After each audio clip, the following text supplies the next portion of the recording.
नमस्कार मित्रों, एसएससी अड्डा जीके में आपका बहुत बहुत स्वागत है। आज हम फंडामेंटल इंश्योरेंस से संबंधित कुछ महत्वपूर्ण एमसीक्यू करेंगे। अब ये सीरीज हमारी स्टार्ट कर रहे हैं और आने वाले दिनों में हम इससे संबंधित सभी महत्वपूर्ण प्रश्न आपके लिए लेकर आएंगे। तो आइए स्टार्ट करेंगे। स्टार्ट करने से पहले आप हमारे चैनल को लाइक, सब्सक्राइब और शेयर जरूर करें। तो आइए देखते हैं प्रश्न number 1। Bombay mutual insurance society limited का गठन फॉर्म्ड कब हुआ था? तो कब हुआ था इसका? तो इसका गठन कब हुआ था? जो Bombay mutual insurance society limited है, इसका गठन हुआ था 1870। ऑप्शन ए करेक्ट है। पहली भारतीय बीमा कंपनी कौन सी थी? तो कौन सी पहली भारतीय बीमा कंपनी जिसने सबसे पहले बीमा करना स्टार्ट किया था? तो सबसे पहले जो कंपनी है वह कौन सी थी? तो यह है जो अभी आपको बताई गई है, बॉम्बे म्यूचुअल इंश्योरेंस सोसाइटी।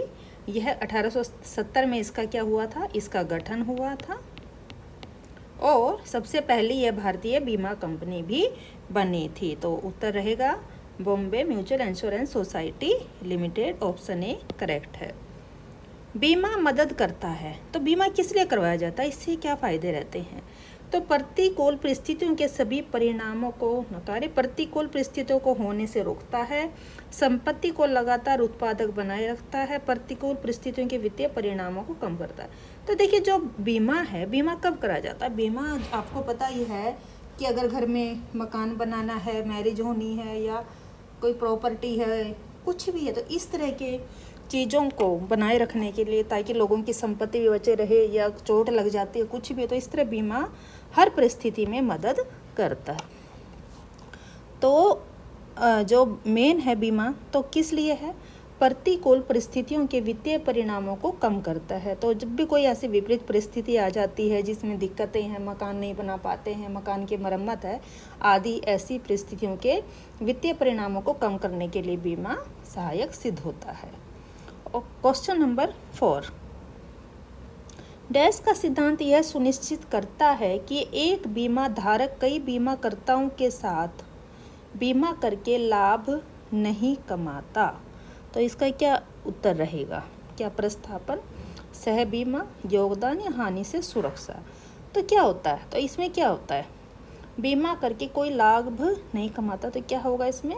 तो योगदान का सिद्धांत यह सुनिश्चित करता है कि एक बीमा धारक कई बीमाकर्ताओं के साथ बीमा करके लाभ नहीं कमाता। तो ऑप्शन सी यहाँ पर करेक्ट है।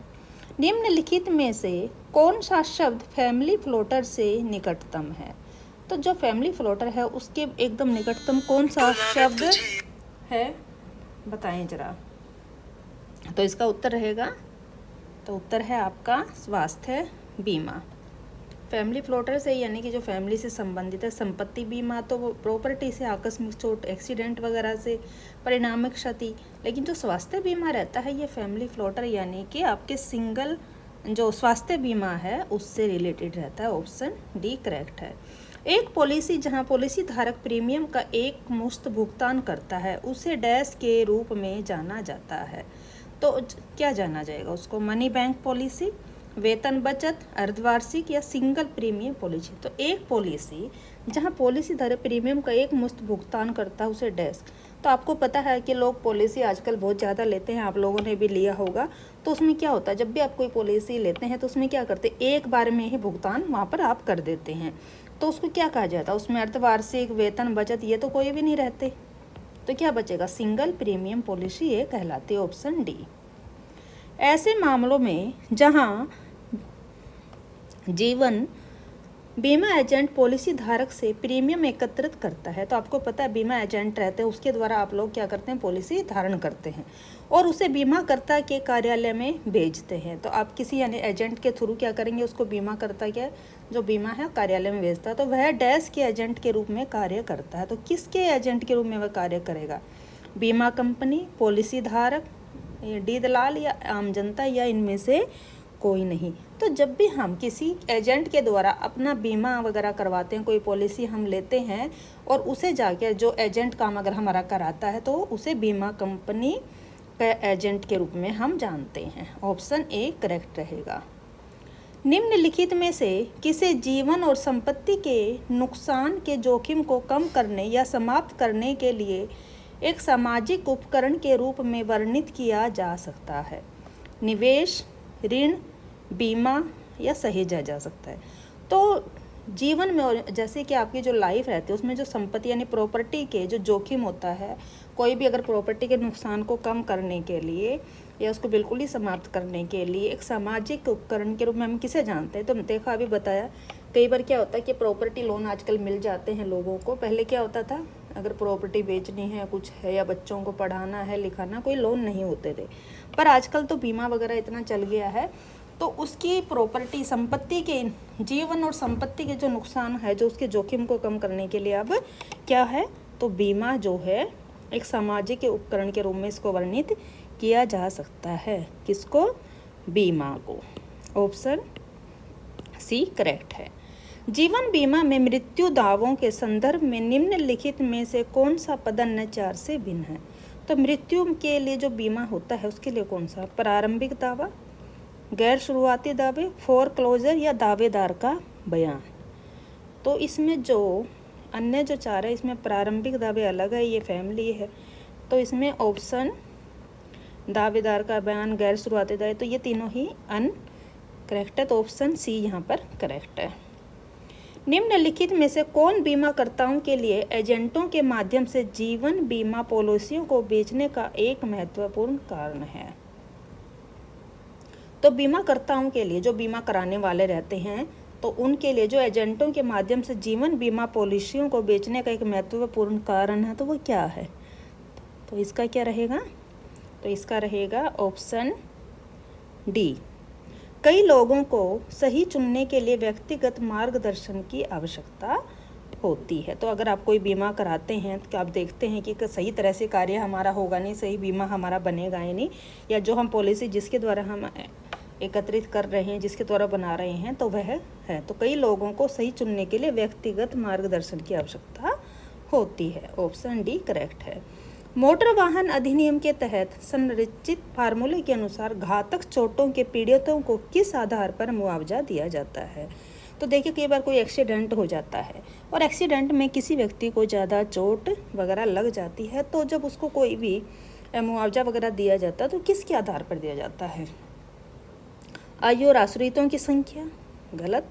आयु और परिवार का आकार, ये भी रॉन्ग है। आय और आश्रितों की नहीं, व्यक्ति की जो आयु और उसकी क्या इनकम है, उसके बेस पर उसको क्या दिया जाता है? तो उसको कोई भी मुआवजा दिया जाता है। अगर किसी का एक्सीडेंट वगैरह आता है और उसको ज़्यादा गंभीर चोटें आती हैं, तो ऑप्शन सी यहाँ पर करेक्ट रहेगा। समय नीतियाँ निम्नलिखित में किससे संबंधित हैं? तो जो समय है, समय नीतियाँ किसके लिए लागू की गई हैं? अग्नि बीमा, पतवार बीमा, व्यक्तिगत या कामगार? तो यह पतवार बीमा के लिए होती है। तो समय नीतियाँ किससे संबंधित हैं? यह पतवार से संबंधित है। ऑप्शन बी करेक्ट है। एक साधारण बीमा कंपनी के लिए आवश्यक न्यूनतम चुकता पूंजी रुपये डैश है। तो जो एक साधारण बीमा कंपनी रहती है उसकी कम से कम जो देना होता है, उसको चुकता जो उसको पूंजी है देनी होती है किसी को बीमा के रूप में, तो वह कितनी दे सकता है? तो वो रहती है उसकी 25 करोड़, 50, 75 करोड़, 100 करोड़ या 200। तो ऑप्शन डी यहाँ करेक्ट है, 100 करोड़। बीमा जोखिम की घटना को नहीं रोक सकता है, लेकिन यह इसके लिए प्रदान करता है। तो देखो, बीमा अगर हम कोई भी कराते हैं तो क्या ये कोई जोखिम की घटना तो नहीं रोक सकता ना। बीमा तो कंपनी द्वारा हम लोग अपना करा लेते हैं कि अपना स्वास्थ्य है, हमारी हेल्थ है, हम खराब रहते हैं, एक्सीडेंट है, ये तो सब नहीं रोक सकता, वो घटनाओं को तो नहीं रोक सकता। लेकिन बीमा कराने के हमें क्या फ़ायदा रहता है?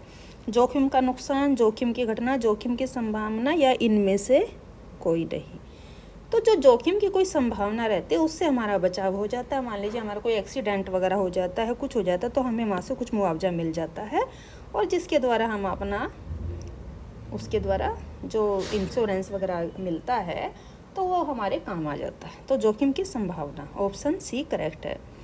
परम सद्भाव के सिद्धांत को किस रूप में जाना जाता है? परम सद्भाव के सिद्धांत को के रूप में भी जाना, तो किसके रूप में भी जाना जाता है?